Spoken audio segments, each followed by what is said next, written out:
Bangladesh cricket দলকে opening batsman নিয়ে বরাবরই ভুগতে হয়েছে, আর এ কারণে বাংলাদেশ ক্রিকেট দলে বহু ওপেনার এসেছে আবার চলেও গেছে। এদের মধ্যে হাতে গোনা দু চারজনই ছিল যারা একটু বেশি সময় ধরে বাংলাদেশ ক্রিকেট দলে ওপেনার হিসেবে সার্ভাইভ করতে পেরেছে। বাকি সবাই একটা রেগুলার বেসিসে আসা যাওয়ার মধ্যেই ছিল। তো বাংলাদেশ ক্রিকেট দলের ওপেনারদের টি-20-র পরিসংখ্যানটা একবার দেখে নিলে কেমন হয়। সবার প্রথমে দলের বর্তমান ওপেনারদের মধ্যে অন্যতম তানজিদ তামিমের টি-20 পরিসংখ্যানটা দেখা যাক। তানজিদ তামিমের ওডিআই ডেবিউ 2023 সালে হলেও টি-20তে তানজিদ তামিমের ডেবিউ হয়েছে এই তো কিছুদিন আগে। ডেবিউয়ের পর এই অবধি তানজিদ তামিম জিম্বাবুয়ে এবং ইউএস এর বিপক্ষে খেলেছে মোট 7টা ইনিংস। এই 7 ইনিংসে তানজিদ তামিম মোট রান করেছে 237। এই অবধি তানজিদ তামিমের এভারেজ 47.40 এবং এভারেজ স্ট্রাইক রেট 126.73। বাংলাদেশের একজন ওপেনার হিসেবে এটাকে কিন্তু বেশ ভালো পরিসংখ্যান বলাই যায় এবং আমরা আশা করছি যে তানজিদ তামিম তার এই ফর্মটা কন্টিনিউ করবে। এবার ক্রিকেটের মোনালিসা বাংলাদেশ ক্রিকেট দলের অন্যতম আরেকজন ওপেনার লিটন কুমার দাসের টি-20 পরিসংখ্যানটা একবার দেখে নেওয়া যাক।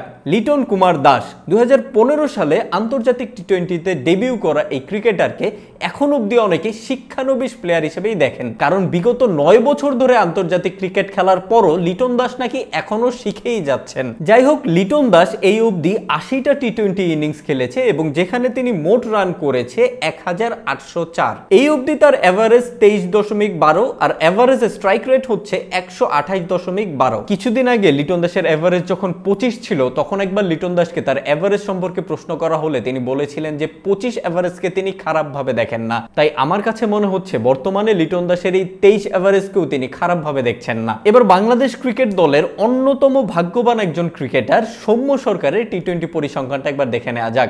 সৌম্য সরকারকে কেন সবচাইতে ভাগ্যবান খেলোয়াড় বললাম এইটা নিশ্চয়ই নতুন করে আর বলার কিছু নেই।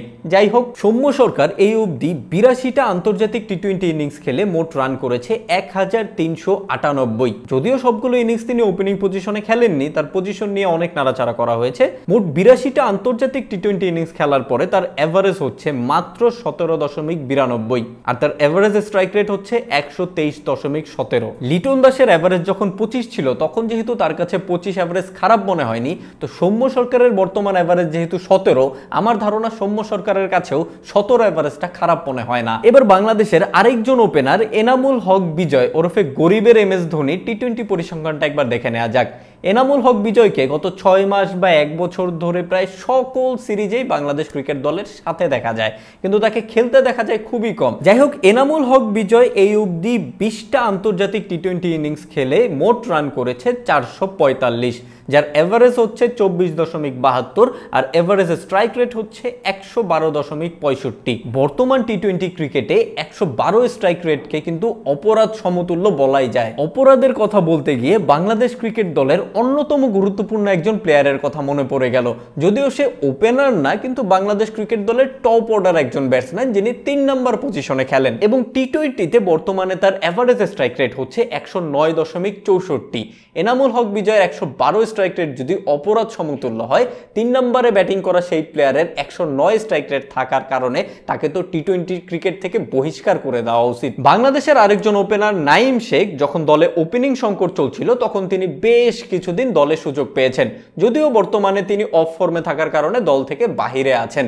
2019 সালে ডেবিউ করা এই নাঈম শেখ এই অবধি আন্তর্জাতিক টি-20 খেলেন 35টা ম্যাচ এবং 35 ইনিংসে ব্যাটিং করে তিনি মোট রান করেন 815, যার এভারেজ দাঁড়ায় 23.97 এবং তার এভারেজ স্ট্রাইক রেট হচ্ছে 103.42। 103.42 টি-20 ক্রিকেটে 35টা ইনিংস খেলার পরে কারো স্ট্রাইক রেট 103 হইতে পারে, মানে এমন একটা অবস্থা যে জাতীয় দলের প্লেয়াররা একজন আরেকজনের সাথে পাল্লা দিয়ে খারাপ খেলে ভাই। রনি তালুকদার, যাকে ডর ভয়হীন এবং ইম্প্যাক্টফুল ব্যাটসম্যান বলা হয় কারণ তিনি যতক্ষণ ক্রিজে থাকেন ততক্ষণই তিনি স্ট্রোক জেনারেট করেন। এখন এইটা জিজ্ঞেস করেন না যে তিনি ক্রিজে থাকে কতক্ষণ। যাই হোক, রনি তালুকদার সেই 2015 সালে আন্তর্জাতিক ক্রিকেটে ডেবিউ করলে এই অবধি তিনি খেলার সুযোগ পেয়েছেন মোটে 11টা আন্তর্জাতিক টি-20 ম্যাচ। এর মাঝে তিনি অফ ফর্মে থাকার কারণে দীর্ঘ সময় দলের বাহিরে ছিলেন। রনি তালুকদার আন্তর্জাতিক টি-20 ক্রিকেটে 10 ইনিংস ব্যাট করার সুযোগ পেয়ে মোট রান করেছে 224, যার এভারেজ দাঁড়ায় 22.40 এবং এভারেজ স্ট্রাইক রেট 135.75। ওই যে বললাম না, ডর ভয়হীন ক্রিকেটার, এই জন্য অন্যান্যদের তুলনায় এভারেজ স্ট্রাইক রেটটা একটু বেশি। এবার এমন কিছু ওপেনারদের পরিসংখ্যান দেখা যাক যারা জাতীয় দলে সুযোগ তো পেয়েছিলেন, কিন্তু তারা সেই সুযোগটাকে ঠিকঠাকভাবে কাজে লাগাতে পারেননি এবং যার ফলশ্রুতিতে আপাতত তারা দল থেকে একটু দূরেই আছেন। মুনিম শাহরিয়ার 2022 সালে আফগানিস্তানের বিপক্ষে ডেবিউ করা এই ওপেনারকেও ইম্প্যাক্টফুল ব্যাটসম্যান হিসেবেই মানা হতো। বিপিএল এবং ঘরোয়া লিগে মুনিম শাহরিয়ার প্রচুর স্ট্রোক জেনারেট করত, কিন্তু জাতীয় দলে সুযোগ পাওয়ার পরে সেটা তিনি ঠিকঠাকভাবে কাজে লাগাতে পারেনি। মুনিম শাহরিয়ার বাংলাদেশের হয়ে 5টা টি-20 ইনিংসে মোট রান করে 34, যার এভারেজ 6.80 এবং average strike rate 72.34। Parvez Hossain Emon 2022 সালে জিম্বাবুয়ের বিপক্ষে ডেবিউ করা এই বামহাতি ওপেনার বাংলাদেশ জাতীয় দলের হয়ে মাত্র 3টা টি-20 ম্যাচ খেলার সুযোগ পান। এই 3টা ইনিংসে তিনি রান করেন মোট 25, যার এভারেজ দাঁড়ায় 8.33 এবং এভারেজ স্ট্রাইক রেট 54.34। দলে সুযোগ পাওয়ার পর প্রথম সিরিজেই এমন করুণ পারফরমেন্সের পরে তিনি পরবর্তীতে দলে আর সুযোগই পাননি। মাহমুদুল হাসান জয় 2023 সালে টি-20 ক্রিকেটে অভিষেক হলেও টেস্ট ক্রিকেট খেলছেন 2021 সাল থেকে।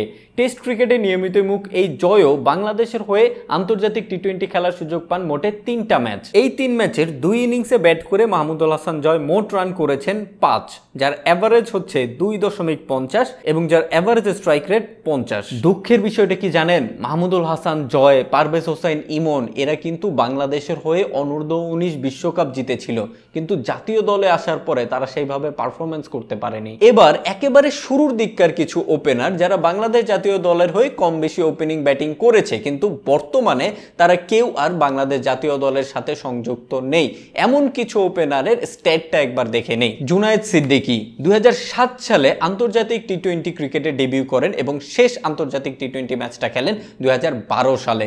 এই 5 বছরে তিনি বাংলাদেশ জাতীয় দলের হয়ে মোটে 60টা ম্যাচ খেলার সুযোগ পান। জুনায়েদ সিদ্দিকী এই 7 ইনিংসে মোট রান করেছিলেন 159, যার এভারেজ দাঁড়ায় 22.71 আর এভারেজ স্ট্রাইক রেট ছিল 147.22। Remember the number, 147.22। Imrul Kayes, social মিডিয়ায় যাকে আদর করে ইমরুল ব্রো ডাকা হয়, ইমরুল কায়েস 2010 সালে আন্তর্জাতিক টি-20তে ডেবিউ করলে এই অবধি বাংলাদেশের হয়ে তিনি টি-20 খেলার সুযোগ পান মোটে 14 ম্যাচ। অনেকেই মনে করেন যে ইমরুল কায়েস যথাযথ সুযোগ পাননি এবং বর্তমানে বাংলাদেশ জাতীয় দলের যেসব ওপেনাররা রয়েছে তারা যখনই অফ ফর্মে যান তখন অনেকেই হাক ডাক তোলেন যে ইমরুল কায়েসকে এখনো কেন ওপেনার হিসেবে সুযোগ দেওয়া হচ্ছে না। কিন্তু ইমরুল কায়েসের পরিসংখ্যানটাও কি খুব একটা ভালো ছিল? ইমরুল কায়েস 13টা আন্তর্জাতিক টি-20 ইনিংস ব্যাট করে মোট রান করেন 119, যার এভারেজ দাঁড়ায় 9.15 আর এভারেজ স্ট্রাইক রেট ছিল 88.80। এবং সব শেষে তামিম ইকবাল খান 2007 সালে আন্তর্জাতিক টি-20তে ডেবিউ করা এই তামিম ইকবাল 2020 সাল অবধি বহাল তবিয়তে বাংলাদেশ জাতীয় দলের ওপেনার হিসেবে ছিলেন 13 বছর।